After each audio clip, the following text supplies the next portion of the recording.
Okay, here we go. Hope she hasn't gone out for a run. Hey, Crammy, great to see you. And you, how are you? I'm good, thank you. How are you doing? I'm not bad, thank you. Now, Paula, I've got a few questions for you. Okay, sounds good. Fire away. I hear that you've recently become ambassador for Flora, all to do with the London Marathon. Yeah, really exciting. So Flora coming back on board as an official partner of the London Marathon through to 2023. And obviously I'm really honoured to be a part of that, because all of the times that I was running the London Marathon, Flora were the headline sponsor then, so it was the Flora London Marathon, and it ties in with everything that I'm passionate about and believe in, about healthy living, keeping the family, eating healthily and active as well. So it's great.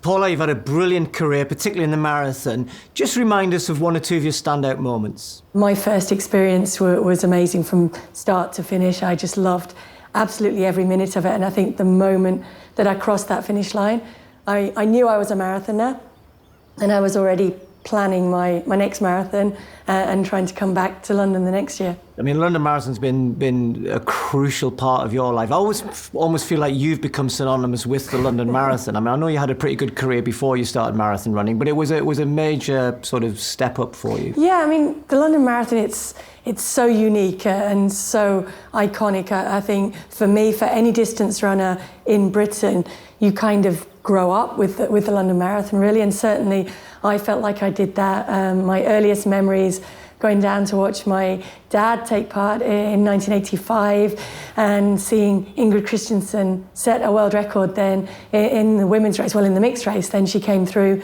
with it felt like with the elite men, but certainly a long way ahead of my dad.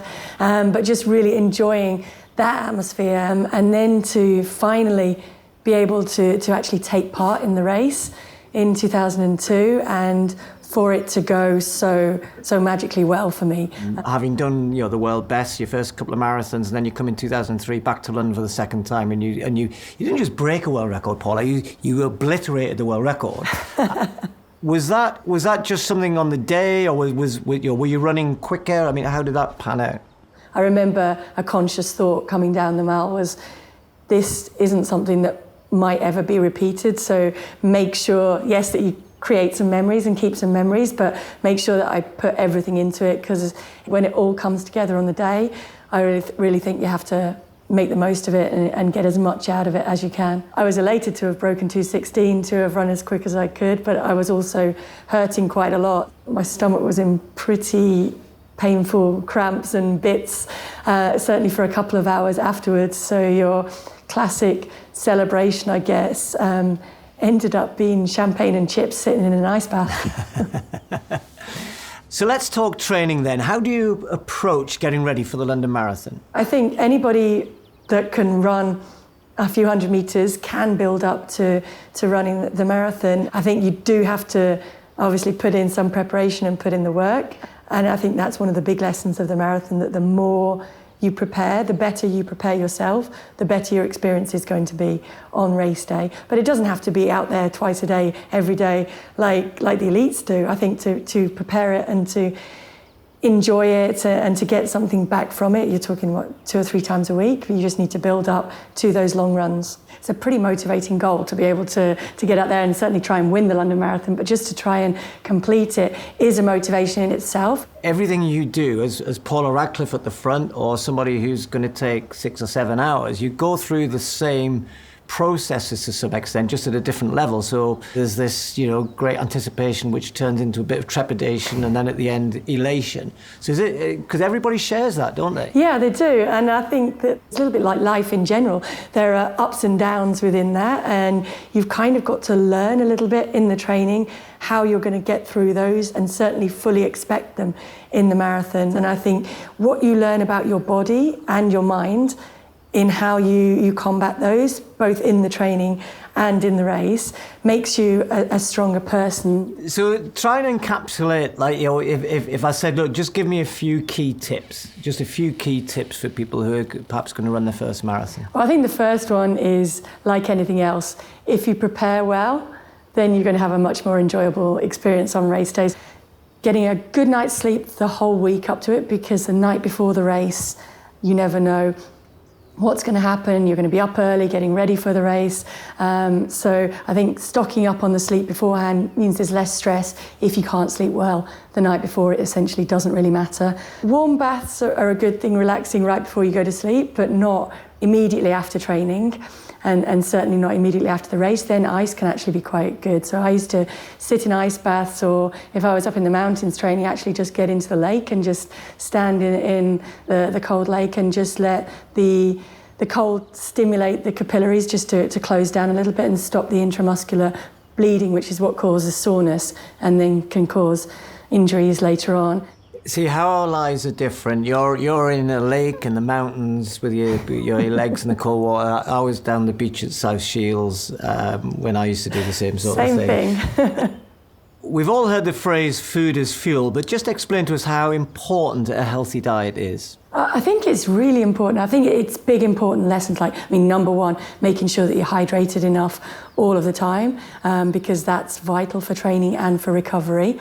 And the other thing is eating something within 20 minutes of finishing training. That's something like a banana, or even better, a banana with some peanut butter or almond butter or just a little bit of protein on it, and put the hydration in. And then I always used to try and eat a meal as well within an hour or so of finishing training, if that was possible, just to kind of help the recovery process a little bit more. And the balance of that is trying to still include protein. Everybody always naturally prioritizes the carbohydrates, especially in marathon training, but it's important to get protein in there too, because we are breaking down muscles in small ways with each training session, so it just helps your body to rebuild that, and then keeping a good supply of vitamin intake as well.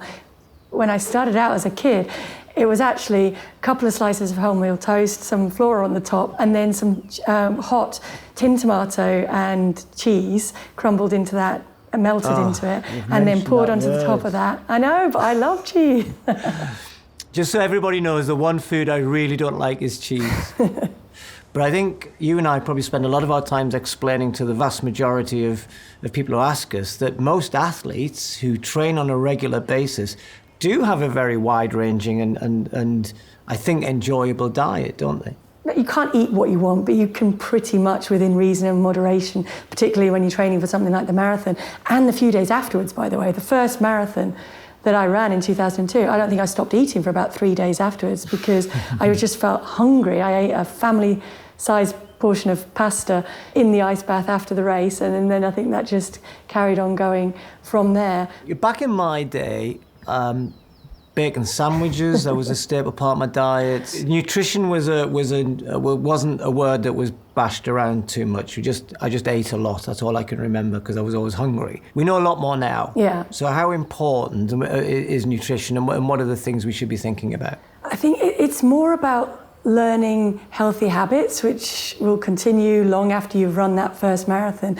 I think you learn that little bit more about your body, and essentially your body is like a machine. We're asking a fair amount of it to be able to complete the marathon. So support it as well as you possibly can, and spreading over to the rest of your family as well. So the rest of the family don't have to be training for the marathon, but they can certainly eat more healthily with you. And I think when you make that healthy eating tasty and appetizing as well, then it's easier to bring the whole family into it. And just make those small adjustments that are just vital to keeping that engine that is our body running well and staying healthy. The London Marathon is much more than just a race, though. Can you explain how it helps communities? The London Marathon is the largest single-day fundraising event in the world, and so many people come into it. I guess maybe even using that giving back to charity as an extra motivation, because certainly I think when it gets tough, when it gets hard, through the training and in the race, knowing that there's somebody else or a lot more people out there that you're trying to help and make a difference to is a motivating factor, and it helps you get through it a lot more easily. I think it helps you feel a little bit better afterwards. All of us are looking for ways, I guess, to give back and help other people.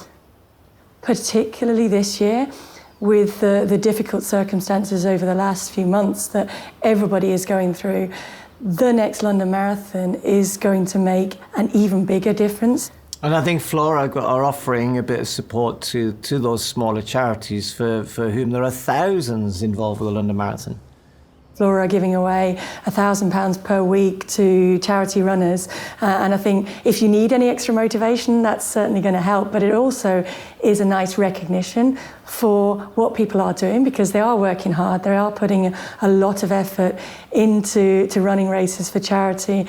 And that spirit, I think, is unique to the London Marathon. Other marathons have an amazing spirit as well, but that spirit of London, you can't find anywhere else. What's the worst fancy dress you've either seen or been passed by? No, I can't ask you been passed by. Nobody passes you. I have got a friend who was passed by the Rhino, though. I think that can be quite hard. Okay, Paula, then let's finish this off with a real gem, something, a piece of advice that you think overarches everything else. I think probably the biggest and the simplest piece of advice that I could give anybody would be to enjoy it and to have fun. I think when you do something that you enjoy, you're going to get so much more back from it, and you're going to invest that much more energy into it as well. So that's the biggest thing. Go out, enjoy it, don't overcomplicate it, keep it simple, keep having fun, and good luck to everybody getting ready to take part in the London Marathon and taking that on as a challenge. Yeah, good luck to everybody. Good luck to you as well, Paula, whatever you're doing next, before I see you, hopefully sometime in the near future. But thanks very much for chatting. It's been great. Thank you. Been a lot of fun. All right, take care. Bye. Bye.